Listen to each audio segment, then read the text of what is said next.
Hey guys, it's Justine. And I'm Jenna. Welcome to episode 31 of the Same Brain Podcast. We have a very special guest today. Yay! Roll that intro first.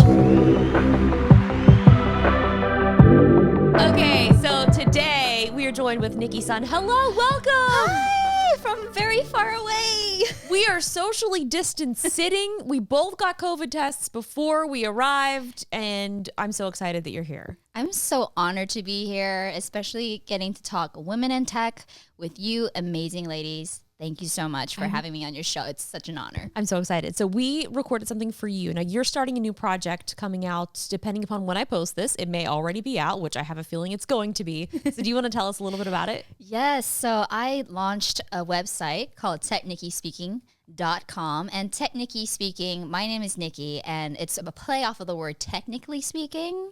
So for those of you who didn't get that pun, but I started this as a mission as to provide a free resource for a lot of beginning content creators. So it's not just going to be videos or tech tutorials from me, but it's like how to do something, and I can generate and also highlight and amplify other creators as well. And my main mission, just being a woman and person of color in this space, and there's hasn't been enough resources for me. I was like, I want to be the change that I want to see. And so a part of the big thing about starting a website is I also wanted to highlight and amplify other women creators and filmmakers of color. As a director, editor, cinematographer, and host myself, I just really want to amplify as many creators as possible and give them the resources and highlight, jobs or internships or writing fellowships and make it more accessible, because I always believed in accessibility and how do we get accessibility out to as many creators as possible. Yeah, and it's interesting because we were actually talking about this, I think, on like the last episode. Like, there's just so many cool women doing cool things, and it's like, how do you find them? Like you two. Like, it's honestly, this is so exciting because I want to see more women in tech and women in filmmaking. And it's not like we don't exist. I think it's just knowing that there are resources and there are women like us that are saying, come and be a part of this energy, this room, this vibe. It's community over competition. I know we stress that a lot in our interview, and I'm a firm believer in that. Like, I am wanting to be everyone's hype woman. Like, there's no reason that we need to be pitted against each other at all. I think it's just all love. Yeah, and like sometimes I'll even get a project where I'm like, this isn't right for me, but then I'll be like, okay, this person might be good. Or like a lot of times if it doesn't work for me, it might work for Jenna. Yes. And so it's kind of like vice versa. So it's really kind of cool. Yeah. I think too, the great thing about the internet is, I started streaming on Twitch I guess at the beginning of the pandemic, and I feel like I kind of formed like this new little community, and then that community kind of formed their own community. So it's just great, like seeing how people can kind of bond over the internet with like their similar interests. And there's so many of like younger female, of our audience, and they're like, you guys inspired me to get into tech. Like I was always scared to do it, but like now I feel good, I feel confident, and like I'm learning everything from the internet. And I just think that it's such an important thing to have those resources, and I think it's really cool that you're doing this. It's a really good idea. Thank you so much. And another girlfriend of mine, Valentina V. We love her. She's great. Right? She's cool. Love her. She's incredible. But I interviewed her like back in Aperture when we were able to, and she said something that resonated with me when I interviewed her about it. It's like, when other women see us, they're inspired to do it too. And so I think just taking that and leading with that, it's like seeing Jenna and Justine, me, I think hopefully bringing more people out there and just highlighting. It's like, we don't exist. We exist. It's not like we don't. Yeah. But here are some amazing creators that I want to amplify, because if Hollywood's saying like, we just couldn't find a woman or we just couldn't find a person of color, I'm like, well, here you go.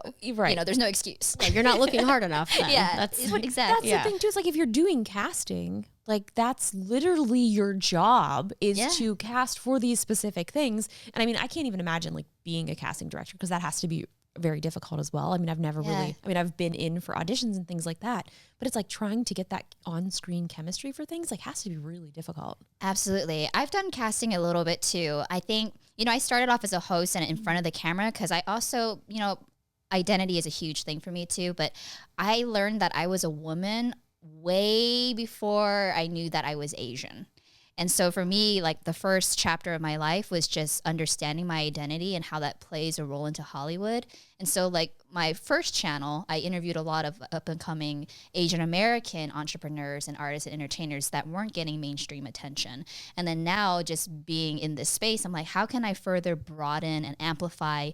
That way we're not just talking in our own echo chamber, you know? So I wanted to, like, how do I reach a broader audience? And so I think tech and creation and creators, I think, has been a way to bridge those gaps in that way. Yeah, I mean, there's so many creators and it's so diverse too, but it's still a male dominated kind of thing. Like even like YouTube, it's like you see the top of the charts are all men. And it's also interesting because everyone's like, oh, well, you're a woman. It must be so easy. You just like go in front of the camera. And I'm like, first of all, that's not the case because the top of the YouTube charts, even for makeup, it still is men. So it's kind of crazy that like that still is a dominated industry for basically everything. Yeah. And I think just like we were talking to, it's like, you know, supporting other women and finding cool people that are doing stuff and like raise us all up at the same time. Exactly. It's like I feel like I could like throw a rock and hit like a male reviewer. Yeah. You know, and it's not saying that, you know, I'm anti-men or anything. Like I love men, I love women. I think it's what's important to understand and to get out there is that we just want to add to the perspective and add a different lens. And the more that we add, it's just beautiful to have such diversity. So it's not just coming from one point of view. And I think that's why you choose certain directors for projects on film is because you're really hiring this director for their eye and the way that they see the world. So if we're just saying that all these films and all these projects are being created from a specific kind of creator, that's the kind of content you're going to get. So it's just, we want to add to that. We don't want to like say we're going to replace you. No, definitely I think not. that's the biggest thing with this, all these movements happening is like there is this fragility that is happening. And it's like, no, we're not trying to replace you. We just want to add and be respected. Yeah. And as we're talking, listen to what we're saying versus caring about what we're wearing. Because that's a huge thing. I think being a female creator is like, there's about to be 1 or 2 or 3 year comments that have to do with nothing you're saying. It is strictly on what you're wearing and what you look like. And it's interesting because that also happens to the males too. So it's like, it's just the nature of those commenters. But I also feel like there's so many more men doing it. So it's like that barrier to entry for them to get that notoriety. It's easier because there's so many more people doing it. So I think now finally it's like women are becoming more comfortable in front of the camera, behind the camera, doing everything. And it's really exciting to see. And I'm here for it. Yes, me too. I'm so here for it. And don't get us wrong, it's definitely very, very scary. But I feel like, I mean, how long have you been doing this, you said? I mean, I've been doing media for 10 years. Okay, yeah. But just recently, these last 2 years, more transition behind the camera so I can amplify more women behind the camera. Gotcha. And you've been doing this for over 50, I think almost like 15 years. Amount of, I guess because I've been doing it for 11. 6 is when I started my YouTube channel. But then before that, like I was still creating content and stuff. So it's just like, I didn't know anything else. And like you said, like you knew you were a woman first. Like I didn't even like, that wasn't something that I thought of. Like I never considered myself a woman in tech. I was just like, I like tech. Yep. I like video games. And then it started becoming a thing where they're like, oh, you're a woman in tech. I'm like, it's weird, right? Like it's strange to like have to have that label. Yeah. Or they would just assume like, well, you don't actually play video games. And I'm like, I can give you pictures of us. I'm like probably in diapers, like holding a controller. Like I've been playing video games my whole life. Like, what do you mean I don't play video games? Because I'm a woman. I'm like, that doesn't make sense to me. Yeah. But then as a consumer of content, it's weird because that stream of consciousness when you're watching something, like it is so easy to judge that like if it's like, it happens all the time. It happens naturally. I watch videos. I sometimes think, oh, that person might not do the thing that, and then I'm like, wait, they're doing that to me and I'm now doing it to them. So it's like, you don't ever realize it's happening because it's just them, like a stream of consciousness. They leave these comments and they don't even realize that you're going to actually see it. Yeah. True. I guess that's kind of how I felt too about being on Twitch. I was like, I don't really want to be like a female streamer because for the longest time, like I just had a very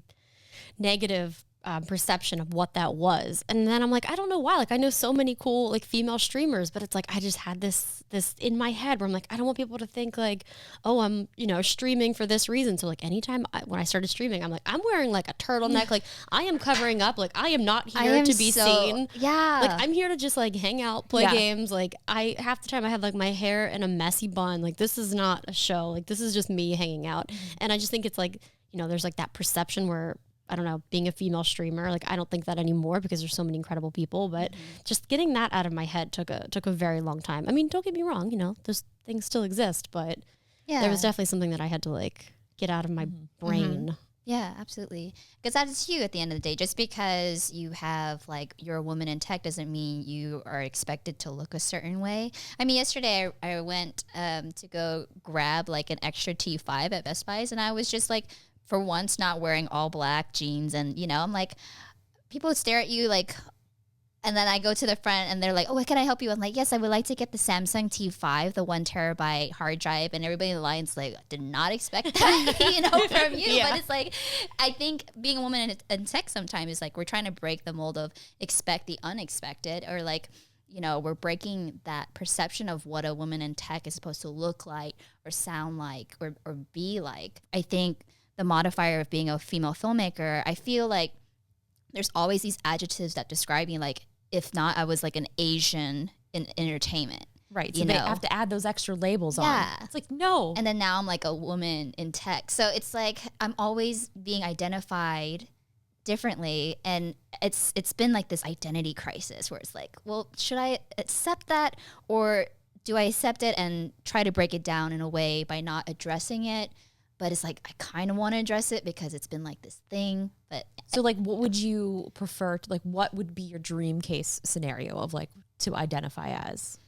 Gosh, I think like human being first, just like a solid human. Yeah, that works. You know, just like this is like an amazing human being, you know, and I'm not like defined by any modifiers and stuff like that. But, you know, I think it's going to take a while to like have people drop it. But I hope that we can get to the day that we can just drop all of that.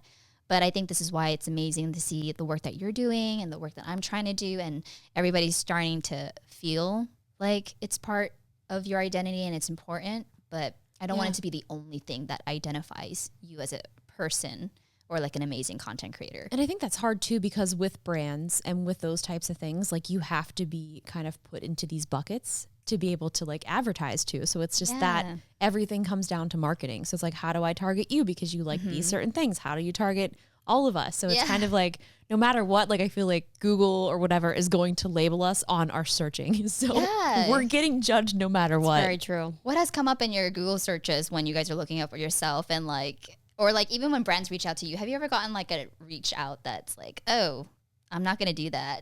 Oh, gosh. There's been a lot. Yeah. Like so many alcohol sponsorships too, which I mean, I don't drink. So it's like, okay, well, I mean, maybe a couple years ago I might have done a wine integration, but it's like now it's like those things don't fit, or some kind of other beauty and fashion. They're like, oh, we love your beauty and fashion channel. I'm like, wait a minute. Did you look at it? Yeah. You obviously don't follow. I'm like, I literally didn't wash my hair for a week in my last video. There was no makeup. Like, are you sure? You sure? I don't think that was right. Yeah. I'm trying to think. There was definitely some weird things. I don't even know. There's a lot of weird stuff. A lot of times I'm called the wrong name. Oh, yeah. Or they'll be like, I love that, like, sometimes it'll be like, hey, Marquez, we love your channel. I'm like, that's not me. I got one. It's like, hey, Austin. I'm like, should I forward this to him? Like, all the time. I'm like, this must have been copy pasted and forwarded. For sure. It happens. I mean, you kind of worked in marketing, so you kind of, you understand. You like, get it. Yeah. It's, you know, you're just trying to do your job and kind of reach as many people as possible. So I get it. It's actually kind of funny at this point. And sometimes some good deals have actually come from that. True. And then I usually feel very bad. So I'll like try to like nicely reply and be like, hey, just want to let you know, like, and then they, you know, obviously feel terrible. I'm like, it's cool. I don't really care, but it is what it is. So I feel like I want to get to know you a little more because I feel like I only know you from like when I kind of like met you and like what you've done since then, sort of following. So I guess going back, so I guess we'll just start from the beginning. Like, where are you from? The same place as MC Hammer, Fremont, California. It's my hometown. Big fan. I literally was like, did I just age myself? Because I just put out a TikTok explaining YouTube Shorts, and one of the questions I video replied to was like this girl was asking, is YouTube Shorts legit? And I literally at the end was like, too legit to quit. I'm like, oh my God, I'm just aging myself right now. But like, you can't, you know, so I'm from the Bay Area, and I rep it proudly. Yeah. I've been in Los Angeles on April Fool's Day, it'll be 8 years. Oh, actually. wow. Yeah, I remember that day because everybody thought I was kidding. And I was like, no, I'm here. Joke's on you. That's so funny. And then did you always kind of want to be in film or like hosting, or kind of like where was your like upbringing? I was very blessed to have parents that didn't put me in a mold or like stereotypes. And so sometimes even, now it's hard to relate to some of the content that I see out there that, kind of showcases like Asian families. Because I grew up in a very mixed family too. And I think growing up, I was kind of shy and introverted, but it was my dad that made me like run for class president or like, enroll in karate or like do piano, violin, and sing. And so it kind of cut me out of my shell. And so I really am thankful for that because it was one of those things where like, I can't do it. I can't do it. And after I did, I'm like, I'm glad I did it. Yeah. Like I don't regret it because now I don't know where I would have been being even comfortable speaking in front of a camera if it wasn't for those early formative years. And then in college, I worked really with a student television station. And one of the stories that I did was about the student tuition increase that happened, like 32%. And the student show that the report that I did ended up on CNN. Oh, wow. National headline news. And I was like, that's cool because I was in college at the time. And I think that moment really changed my life because it showed me that it didn't matter what age you were, like you can create impact and tell the stories that you want to without like the acceptance or approval of a 3-letter acronym station. Right. And so I kind of continued doing that. I started my own channel because I wanted to see more faces like mine and nobody was putting it out. So I'm like, I started a YouTube channel just for that, but just posting, not to be a YouTuber per se, but just using YouTube as a platform and a way to get stuff out there. And then I worked at like a music, lifestyle, entertainment station producing television shows and bringing on a lot of the internet celebrities. And then I was like, I don't know if there's anything else for me in the Bay that's kind of focusing on the things that I want to do. So I was like highly considering moving to Los Angeles. So you were still doing all that stuff not here? Yeah, not here. Oh, here. wow. Okay, so that's crazy because it's like this is the place that you would normally be doing all of that. Yeah, because like I was like, I felt like there's nobody up there. And I was working on crews, all men. And, they're my allies, my brothers. So I really appreciated that. But, when you're working in media spaces and especially in student television and you're working long hours, like your crew becomes your family. And I noticed that. And that's why I wanted to learn how to edit and shoot. So then I didn't have to rely on somebody else to like do it and finish a story for me. And then when I moved down here, I was like, okay, gung-ho, like I'm going to take some acting classes, some improv classes so I can like help with my hosting. And then the second day I got here, I got a job at Google, which I don't know if you remember, Justine, but I was a part of the Google Glass. Oh my, I do. There's probably a video of you then in the background. I was on the Google Glass team, and I remember you coming to grab your beta Google Glass. Yes. In the Venice office. We need to insert a clip of that somewhere. Do you think you have it? Oh, definitely. Yeah, but I don't even know if I'm in the video because I wasn't your personal liaison. Yeah. But I just remember you coming in and I was like, okay, play. Well, because a lot of people come in, we were fitting a lot of celebrities and a lot of like people who just, have amazing followings and presence. So like, we have to play it cool. Yeah. But like you were one of the people that I was like, oh my God, I love her. That's so funny. Oh but my gosh. Gotta keep it cool. Keep it cool. Google Glass keep it days. cool. That's so funny. Oh my, you were obsessed. I was so obsessed. Do you still have it? Oh yeah, I actually have like one of those. I was showing her my bin of organization. There was like a Google Glass bin. Yeah. Oh my gosh. I had to trade in the beta ones for like the next version, so I don't have the original. But you are still a far ahead because after like the project dissolved, like even us were working there didn't get a pair. So like it was we cool. fit everybody, but we didn't get a pair ourselves. That's usually how it works out, I feel like, unfortunately. Yeah, That's unfortunately. so funny. So yeah, I'm gonna have to go back and see if like you're in the background. That would be incredible. Oh my gosh. Oh, I love That's it. so funny. So Small then- world. So that was you. So you just got to LA, then you got that job. Yeah, I just got that job. And then I was like, I do videos. So the great thing about working there is like everybody had this thirst to like try to figure out what they wanted to do. And I was like, hey, I shoot videos. So I ended up shooting videos, kind of creating like beta internal videos of how to operate glass. That's cool. So that was kind of just like my role there too. And also putting like our group adventures together, because we would have like meetings from New York to Los Angeles to, Mountain Views location, and we would just kind of like share what's happening in our office and stuff. But then I was like, let me try acting. Let me just give it like my all, and not always have it on the side. So I did that for a little bit, did the whole waitressing thing. I was very lucky, like 3 months into just starting, like I found an agency and then I booked a national commercial. That's awesome. And, it kind of just made me realize like, wow, this is really cool. But then I think going from audition to audition was very hard. I think for me, like Jenna, like I like control. Mm-hmm. Like, I was listening to your last podcast. I need it. So I was like, I like control.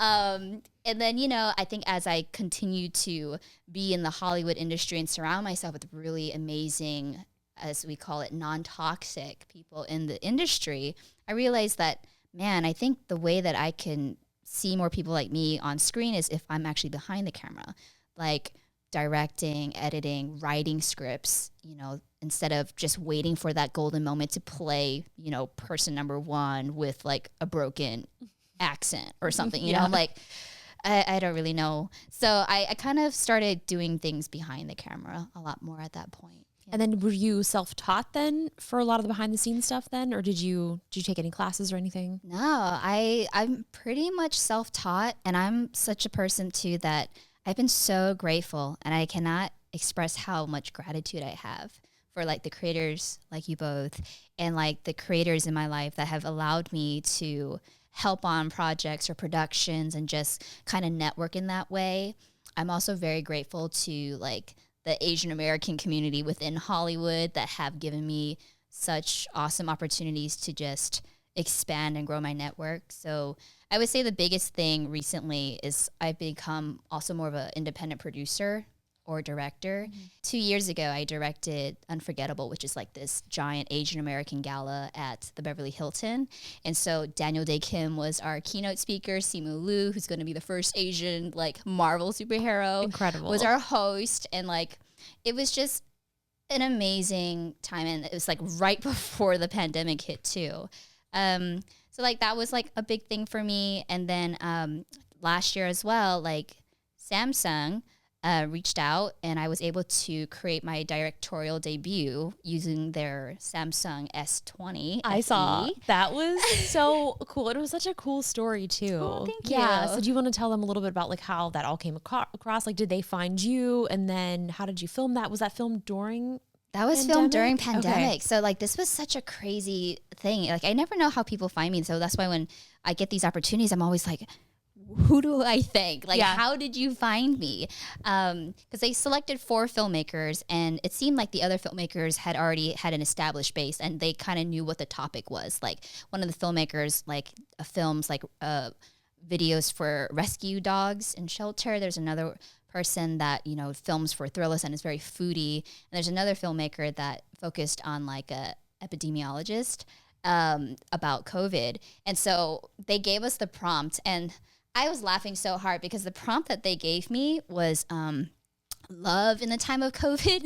And I was like, what about my channel makes you think I'm an expert on this? Yeah. I'm like, did you find me on Hinge? Like why am I being subjected to this subject and topic? Yeah. But I guess for me, it's like, I love people, and like, I love telling people stories, and I love documentaries. Like, I think for me, like, I create documentaries. So maybe I was like, maybe that's why. Mm-hmm. So it's like, okay, they gave me this prompt, and then I just randomly put out on social media, which I love social media because it allows me to connect with so many people that I never would have thought I could connect with. And then like a friend that I had just met, like over Zoom, was like, because I was like, I'm looking for a couple who met during COVID, and like your relationship has blossomed. And then I had just met her, but she had just got engaged. So I was like, wait, if you got engaged, that means you guys probably have known each other for like 4 or 5 years. She's like, no, we met at the beginning of like the pandemic.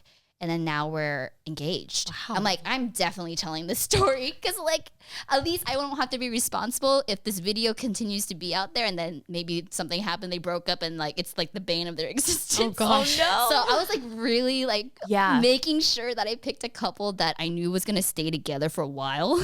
Because I'm like, I don't want to be responsible to have your love story on display and you guys break up. And it's like all my fault. I mean, but even if they do, like, that's such a story. So it's like, even like that moment in time is so special. True. you It's just know? so like, it's so new. Like this is all such a new thing for everyone. So it's like this story really isn't told. yeah. So it was really nice to just spend time. And for me, like, as I was asking the questions behind the camera, I was kind of asking for myself too. Like, so how did you guys meet? How did these dates and pandemic work? Like, do you guys get COVID testing every time before you guys see each other? Because it's dating in the time of COVID has been such a, revelation. Like we need, I think as humans, we naturally crave social interaction. So I was always like, how does this work?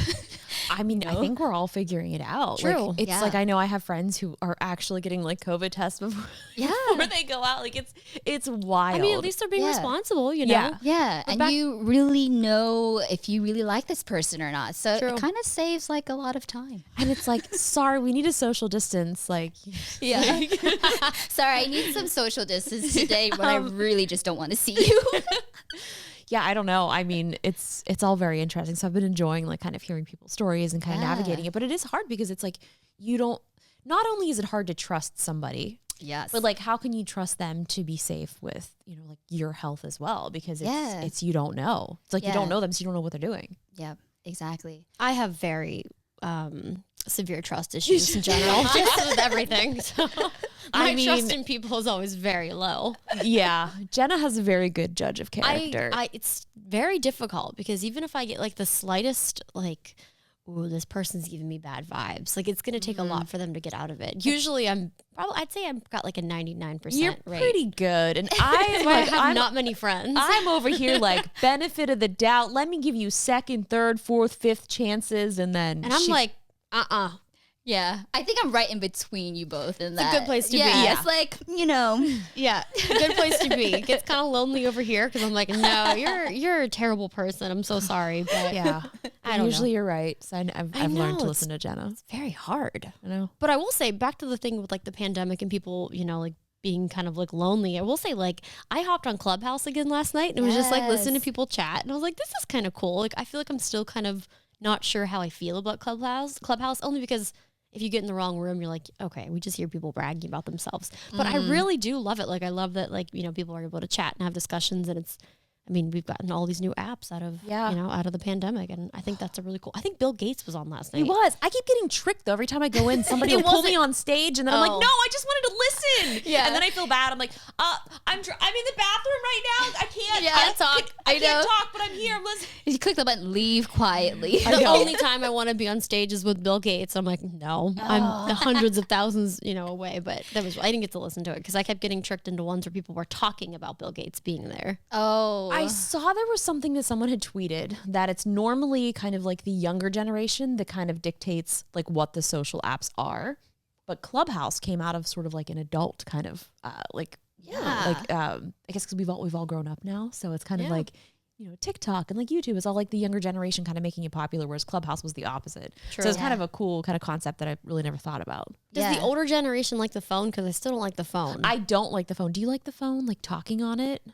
Like talking on phone? yeah. like for fun. Not like to make like a doctor appointment. Like, Or hey. My general rule of thumb is like, if it takes more than 5 text exchanges, like I'd rather just call you. But I totally understand like nowadays where it's like we just kind of need to put our phones on do not disturb sometimes, and give ourselves like a mental break, and like it just keeps going off. But I feel like, I probably talk to my mom the most on my phone.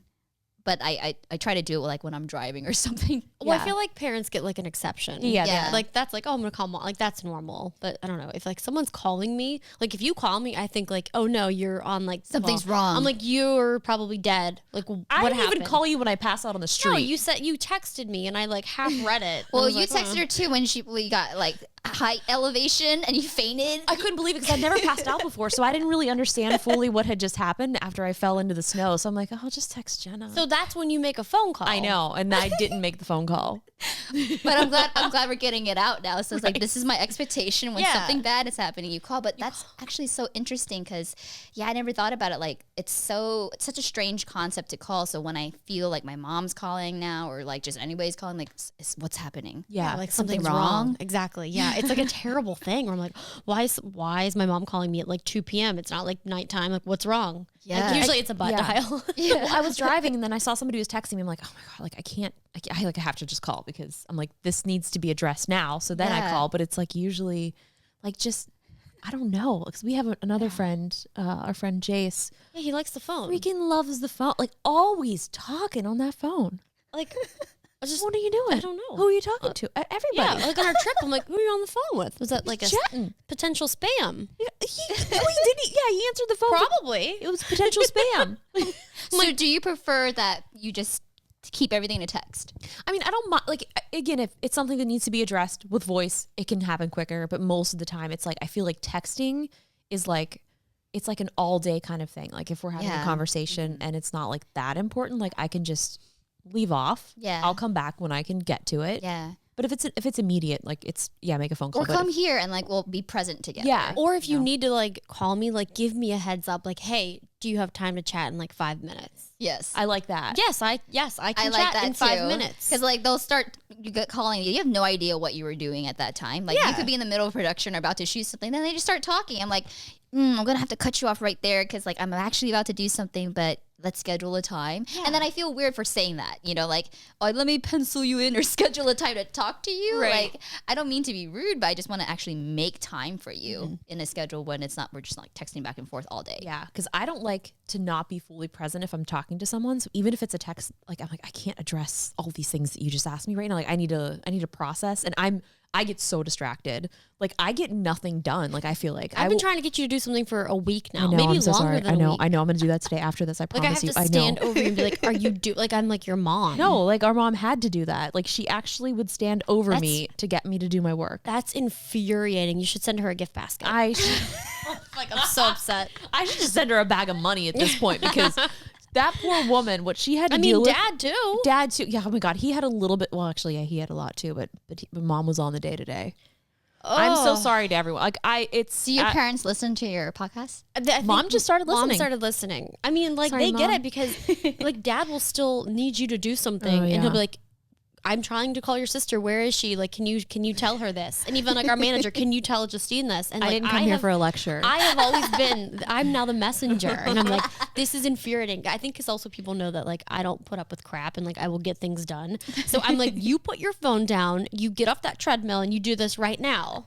I know it's terrible. I mean, I'm a it's like terrible my person. ADD is so bad. We were talking. I was like, wonder if should I medicate myself? Will that fix it? I don't know if these yerbas help with that. Wait, we gotta talk about this is my first one, and I'm like, You're all over the place. So this is your first yerba experience. yeah. How do you feel? I feel really like tea high. Is that the word? Because here's the thing. I don't drink coffee. I drink a lot of tea though. Yeah. So the first thing Justine goes like, "You want to try one?" I'm like, "Sure." And so I'm getting out and like the first sip, she's like, "Have you ever had like, do you drink caffeine?" I'm like, "No." She's like, Well, you do now. The first time we tried it was like 2011 Comic-Con. In Comic-Con, they like were handing them out in the street. Yeah. And like Literally, like there's some guy in like this back alley in like a tent. And he's like, "You want this yerba mate?" I go, sure, this looks and nice. you all said yes. We go, Yeah. yeah. What's up? And like he's like, "Okay, cool." Like, like, just super chill. Yeah, and it was like the feeling that I felt. I was like, I think this might be what drugs is like. I'm like, I don't have anything to compare it to because I don't do drugs. But like, if I did, this is it. And I think we were like leaving like an event or like a party, so it was like kind of late, like not when you would drink like a caffeinated drink, and we were just like, wow, we can like take on the world right now. We're like, what is this I'm drink? not ready to go to bed. Yeah, I was like, let's go out on the town, and it was just this feeling that I've never felt before. So how much do you have left? Have you like? I have maybe like half an inch left. Oh wow, you're gonna be getting silly. Yeah. I had no idea there was caffeine in this thing, so I was just like drinking it. She's like, "Do you drink caffeine?" I'm like, There's there caffeine in this? This one has 80 milligrams because I have the sparkling What one. does this one have? So this is 2 servings. It should One say- can't wait There's to a see. sparkling one? Yeah, this one says Yeah. non-carbonated. So mine is, this is sparkling, 80 milligrams of caffeine per can. What do you have? You have 150 Oh, that you a have lot? 150 milligrams of caffeine Where per does it can. say that? It says it on the bottom. Right by the barcode. Wait, I've been getting half the amount of caffeine juice. Yeah, dude. Interesting. As she continues to drink. So there was a Interesting. point during the pandemic. It was about like maybe in the middle. Tyler might remember as he is Like, chugging his we were yerba. drinking it. Now he's like, I want to get one too. Get on this yerba. Like I would drink a coffee in the morning, and then I would have this, and then I would have lunch, and then I would have another, and then I would have another coffee, and I started having like panic attacks. Like we were doing this one shoot, I was like, Tyler, I think I'm freaking out. Yep. I was like, I think I drank too much coffee, and then finally I like kind of got that. I was like, I had to cut back. Like it was a problem. How Yeah. much caffeine's in 1 cup of coffee? I think like 150.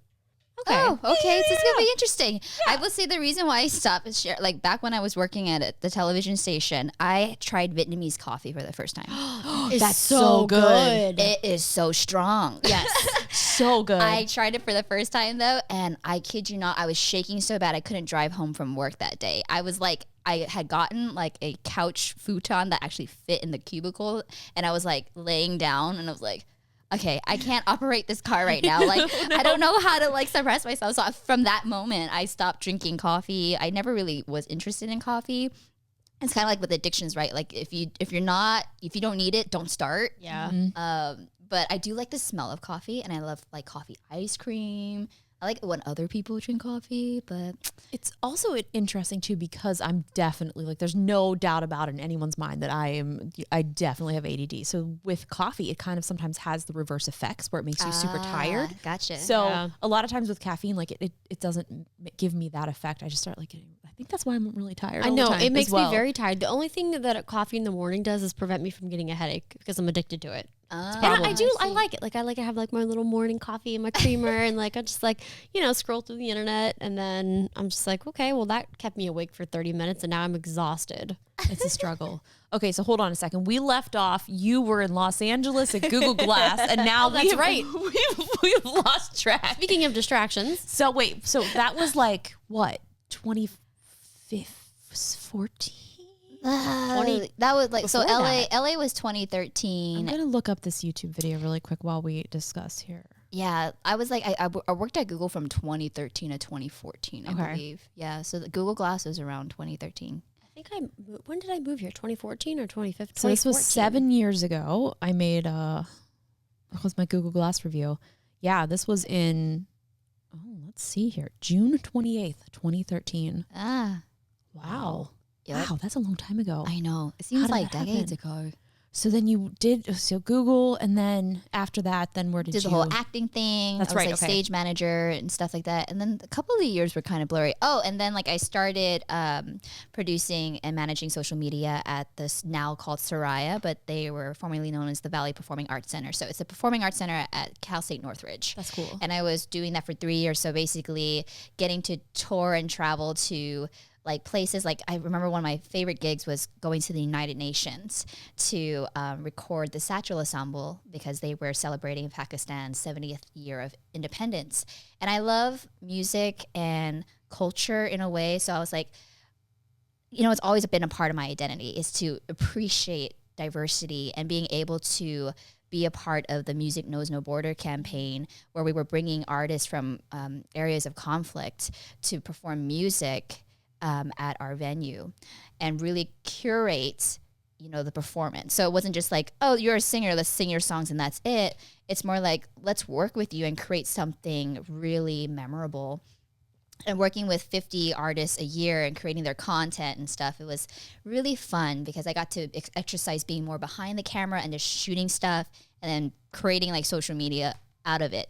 But, there's a part of me that was like, I kind of want to do this like beyond just one area and just expand. And so I like quit my full-time job back in 2018. I'm like, I'm going to just do my own thing, started Nicki Sun Media, and I'm a freelance director, cinematographer, host, editor.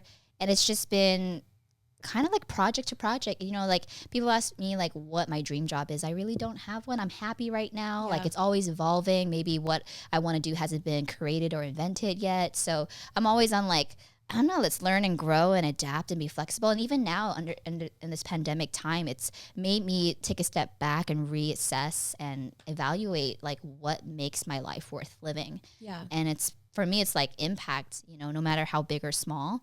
But I think right now, like my main focus is really just going full time on Nicki speaking and really amplifying more creators and getting connected in that space to just create and share stories that I feel are worth sharing in a bigger mainstream audience. And I love that you've been doing stuff on TikTok too, because like the traditional TikTok, like to me, like everyone doesn't consider like the type of stuff that you're doing. Like it's like fun tech tips and stuff like that. So it's a very different type of content than what most people would think that you would find on TikTok. So it's really cool. Like when TikTok first came out, I was like, I'm not going to get on this. Like all I see is like young kids doing dances and I'm like, I'm not coordinated at all. Like I can't do these dances. And then the Creative Learning Fund came out. And then my friend told me like, you should be a part of it. Like, we'll see if your angle will work. And then they reached out to me and they were like, yeah, we would like to consider you as one of our creators that creates educational content. And that's when I started seeing the power of TikTok.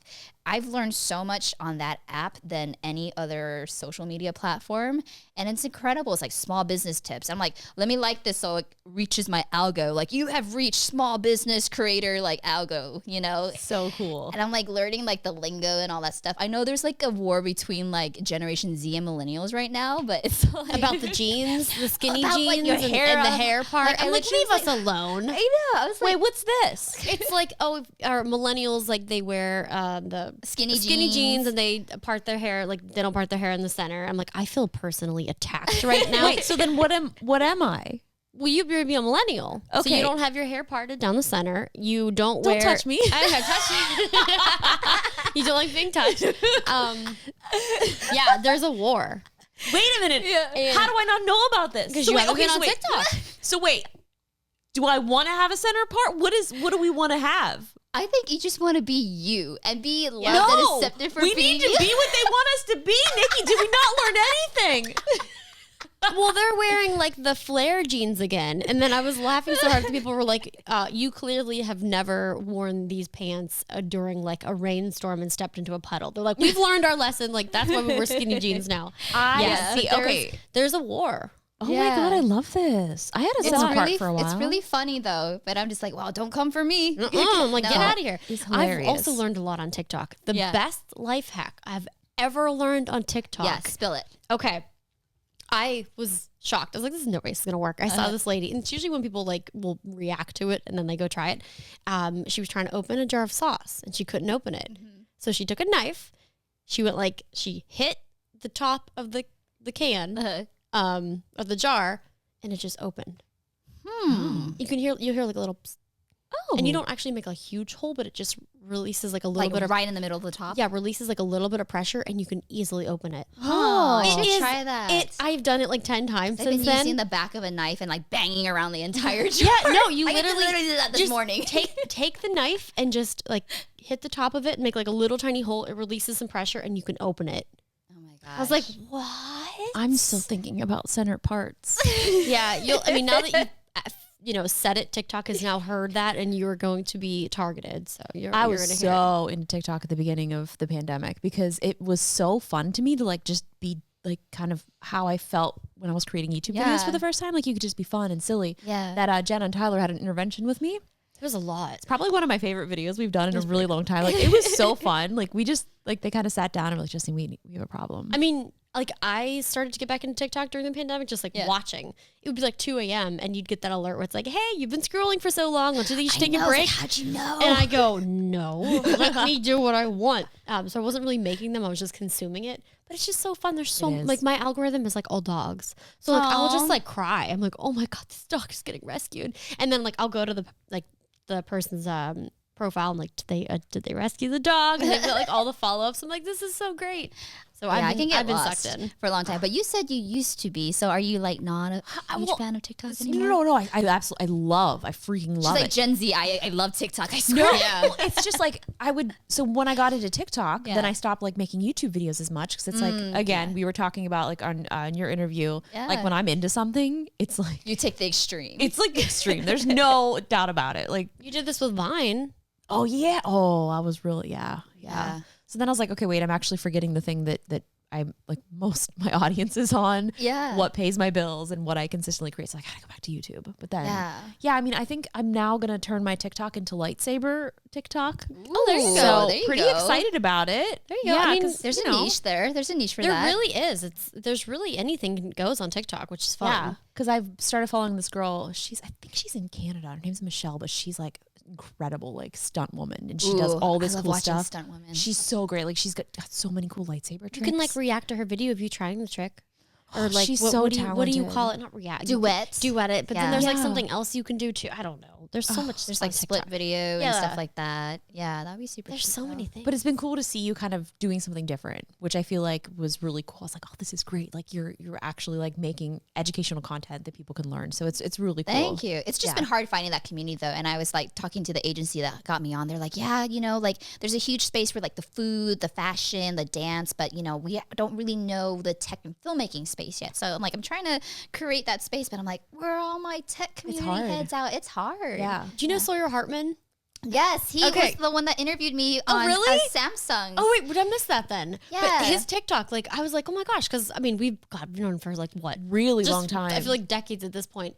And I remember seeing his first video, not his first video, but he was recommended on TikTok, and I was like, oh, no way! And then Like, just you're like on here too? and then watching him like grow and like watching how much like TikTok was like promoting, I was like, this is so cool because his stuff is so good, and I feel like it is like that like little like educational but also like creative. I get very space. jealous by how many lens that he's sponsored by. I know. But yeah, I didn't know that because he actually was the host of the Pop Sugar and Samsung Virtual Film Fest, where they aired and debuted my thing. So I was like, oh my gosh, hi. Yeah, all the way from Hawaii. His TikTok is very creative. I'm like, oh my god, that's so cool. Like I was always inspired by that. I'm like, I can't pull this off because I don't have the patience, but good for you, and I enjoy it. Seriously. Okay, what trend or challenge is like your absolute favorite?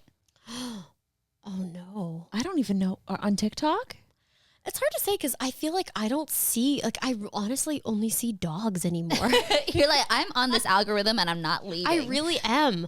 I've been enjoying the one where the pet owners are like the dog will be next to them and they'll be like calling out their name and like seeing how the dog reacts because they're always just like, I'm right here. Like what? I'm right here. So that's been like my personal favorite one.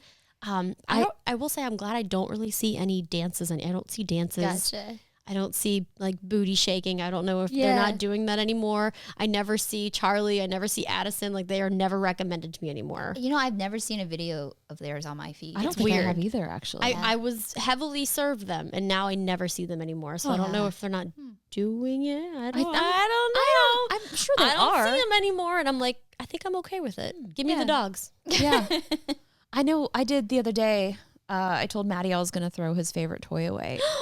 And it was the saddest thing. Like his look, he just like dropped his, he just put his paw on it. He was like, oh, Don't take my toy. He's like, don't take my toy. That toy is I pretty don't know. disgusting. I mean, I feel like I've just been doing some scrolling, so I haven't really seen many challenges. But before I was so, like I was obsessed. Yeah. Like it was really bad. Like I couldn't think about anything else. Like I was just like, I'd wake up in the morning, I'm like, what TikToks am I going to make today? I saw one the other day. It was this guy was playing the piano and he heard I think his neighbor playing the piano and he could like hear the song. So then he started playing the duet of it. I don't know if it was like Titan. I don't know what it was. Yeah. And then he realized that his the person who lived over there was like a 70 or 80-year-old man. His wife recently passed away, and he like would play this song because every afternoon like she liked to hear it. Oh. So now like they're playing the piano through the wall with each other like every day. And I was like, oh my God, I'm crying. So like that's why I love TikTok, like those type of stories and like those videos. I'm like, oh my God, this is so sweet. So I'll have to find short content too. So it's kind of, I mean, it's short content, but then you scroll for like 5 hours. So it's, it's well, hard. I guess like since you both are YouTubers, are you planning on utilizing shorts? Like the YouTube shorts coming out? Or is that like, this is another thing that's going to take my time away, or do you think it's going to amplify it? Or, I mean, what are your thoughts on I mean, that? I don't know if I'll create specifically for it, but what we will do sometimes is like we shoot wide enough to make things vertical. So it's like a lot of times I will take I'll do a couple different like intro options if I think that this is going to be something that I'm going to do for Instagram or whatever. So it's like just to try to like make it shorter to kind of fit something into 15 seconds. So, I mean, I'll see. I mean, I love using all of the stuff at YouTube, but it's just it gets so exhausting. And even like with Instagram, there's like 20 different things you can do on Instagram now. You've got like the reels, you've got the other things, you've got the IGTV Instagram can be very frustrating though. And all I want to do is post one picture and they're like, no, we are punishing you for that. The moment that they switched the post button to the shop button, I was like, I kept accidentally clicking on them. Like, I know what your intention is, and that doesn't sit right. Has anyone ever purchased anything off of the Instagram shop button? Okay, I might. You're weak. That's not fair. You're weak. Tyler also weak. Tyler also weak. But a lot of times I'll go to like their website specifically after I see it and not buy it directly Instagram. But I bought so much stuff. The placement of the button, they tricked us. Yeah. They knew what they knew what they were doing. They knew what they were doing. They were like, we're gonna get those thumbs ready, those fingers ready. They're gonna, this is gonna be a thing, and then we're gonna switch it on them and trick them. I'm just fired up about Reels. It's trash. It's garbage. They did a terrible job with it. I mean, it doesn't make sense to me, but I will say the views are incredible. The views are incredible, but I'm still upset about it. Yeah, I don't like it. Only because it's like TikTok did such a good job of the integration, making it easy to find the music, easy to find the challenges, and they just kind of like threw it in there. Like it could be so cool, but they didn't do it right. Yeah, because if they did it exactly right, it'd be like a complete ripoff or a copycat. Kind of like when Snapchat had, stories first, and then Instagram was like, we have stories now. Yeah, I love Instagram stories though. No, Instagram stories are my favorite, and I no longer use Snapchat, but I think that the Reels kind of made me feel, and I don't know if this ever happens to you guys. Like if you'll just have Instagram open in your phone, but like not actually on it,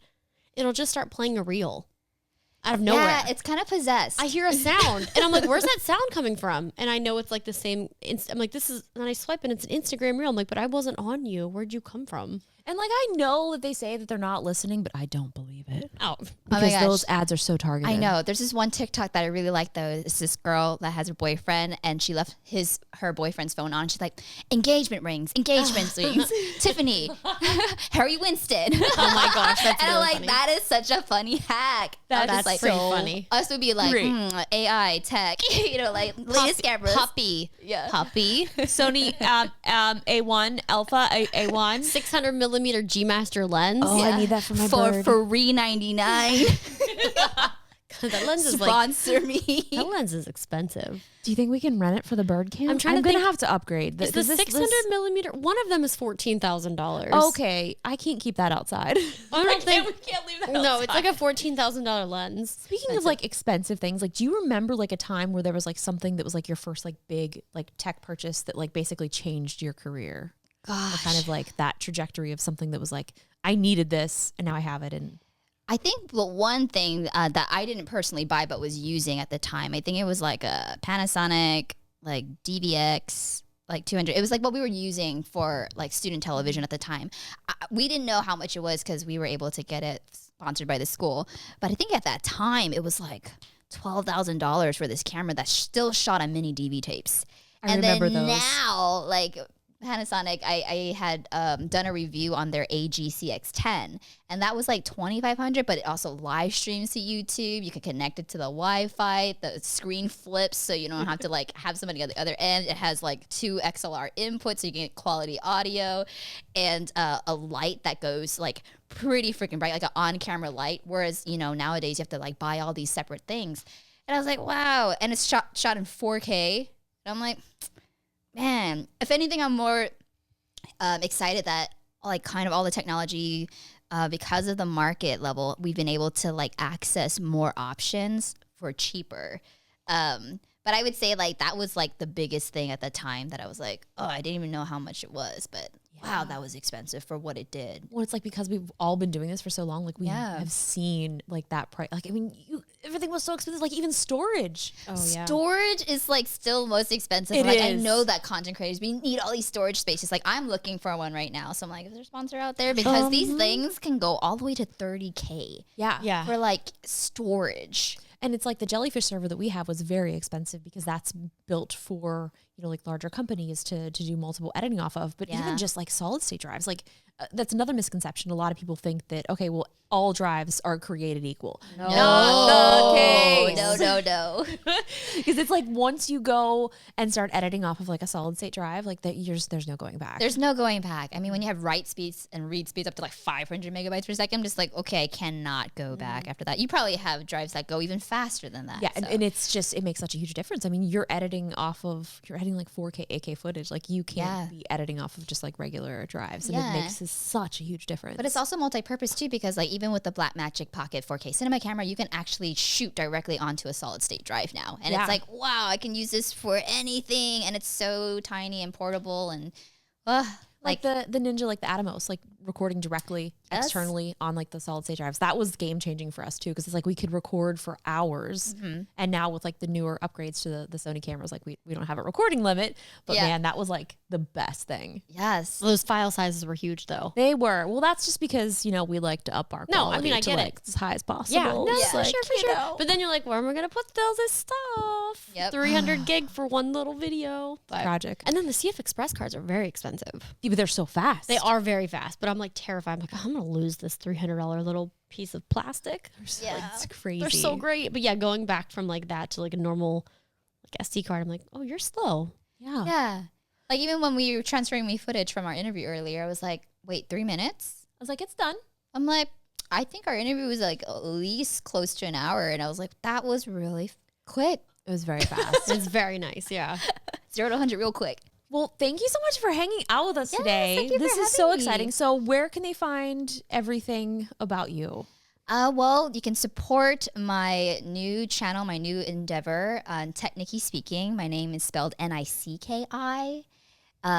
.com, and then I do have my personal at Nicki Sun channels, but I also have like at Nicki Speaking. But if you follow me there, like sign up for my newsletter and we can like connect and be friends. Amazing. Well, thank you so much. This was so fun. We'll see you guys in the next podcast. Yeah. Bye. Bye. Go check out Nicki. Go be her friend.